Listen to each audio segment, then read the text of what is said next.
एक बार पैसे खोल लो वो अल्लाह दी जात अगो तो इंशाअल्लाह इतनी रोजी देनी है कि तुस आखड़ा मैंने मजा आया एक बार पैसे खोल ए बंदा बख्त आला जे ओ बंदा ते बख्त आला ते बख्त आले ਸਾਡੀ ਜਿਹੜੀ ਨਹੀਂ ਵਿਕਦੀ ਉਹ ਇਹ ਹੀ ਲੈਂਦਾ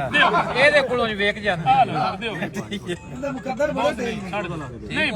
ਗੱਡੀ ਇਹਨੇ ਦੀ ਛੱਡ ਦਿਓ 13 ਸੀ ਕਹਿੰਦੇ ਇਹਨਾਂ ਮਜ਼ਦੂਰੀ ਲੈਣੀ ਹੈ ਮਜ਼ਦੂਰੀ ਉਹ ਸਾਡੇ ਛੱਡ ਦਿਓ ਨਾ ਤੁਸੀਂ ਹੁਣ ਮਿਹਰਬਾਨੀ ਯਾਰ ਛੱਡ ਦਿਓ ਬਸ ਨਾ ਇਤਨੇ ਬਹਿਸ ਕਰੋ ਯਾਰ ਲਿਖਣ ਵਾਲਾ ਕਿੱਧਰ ਗਏ भाईजान ना करो छाड़ दियो भाईजान दुआ दे के गड्डी दियो अल्लाह रोजी देवेगा ਤੁਹਾਨੂੰ ਹੋਰ